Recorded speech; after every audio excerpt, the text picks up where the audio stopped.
मैं आज एक और छोटे वीडियो के साथ आपके सामने हाजिर हूँ।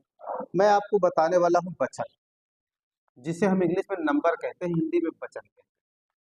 हिंदी में वचन कहते हैं। पढ़ाने के पहले मैं एक बात ही आपको बता देना चाहता हूँ कि संस्कृत को छोड़कर दुनिया की लगभग जितनी भाषाएं, सब में दो वचन है। संस्कृत को छोड़कर दुनिया की लगभग जितनी भाषाएं हैं, सब में दो वचन है, जिसमें पहला एक वचन और दूसरा बहुवचन।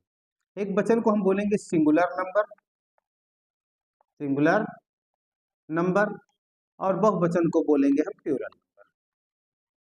Plural number. यहाँ आप ये ध्यान रखना होगा, मैंने पहले ही कह दिया कि केवल संस्कृत एक ऐसी भाषा है जिसके तीन वचन है। संस्कृत एक ऐसी भाषा है जिसके तीन वचन है। बाकी दुनिया की हर भाषा दो वचन रखती है। उसी तरह हमारी इंग्लिश में सिर्फ दो वचन है। एक सिंगुलर नंबर का मतलब जिससे किसी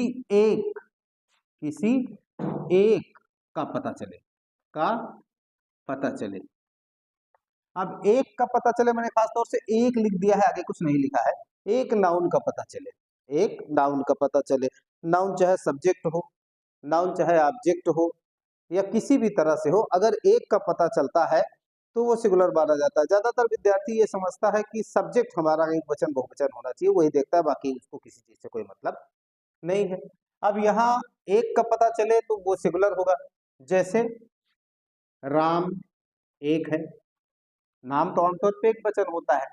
उसी तरह बॉय एक है, गर्ल एक है, वोमेन एक है, मैन एक है, सीप एक और दो है। बहरहाल सीप को मैं काटता हूं यहां से, ठीक है। उसी तरह टेबल एक है, चेयर एक है। अब आपको ये देखना है कि जिससे एक का पता चले वो एक वचन है। दूसरी तरफ मैं आऊंगा प्यूरल का मतलब जिससे एक से अधिक यानी वन प्लस, ऐसे ही लिखेंगे ना भाई, वन प्लस का पता चले। एक से अधिक का मतलब कम से कम दो। एक से अधिक का मतलब है कम से कम दो। अब तीन हो, चार हो, पांच हो, छह हो, ज्यादा कितना ज्यादा इससे कोई मतलब नहीं है। अगर दो या दो से अधिक, सीधा सीधा आप दिमाग में रख लीजिए, दो या दो से अधिक हो तो वो प्लूरल माना जाएगा। दो या दो से अधिक हो तो वो प्लूरल माना जाएगा। जैसे राम को हम प्लूरल नहीं कर सकते, लेकिन बॉय को हम प्लूरल कर सकते हैं, बॉयज। उसी तरह गर्ल को हम प्लूरल कर सकते हैं, गर्ल्स। उसी तरह वोमेन को हम प्लूरल कर सकते हैं, वीमन। मैन को हम प्लूरल कर सकते हैं, मैन। टेबल को हम कर सकते हैं, टेबल्स। और चेयर को हम कर सकते हैं, चेयर्स। ये एक वचन और बहुवचन आमतौर पे दो ही वचन होते हैं।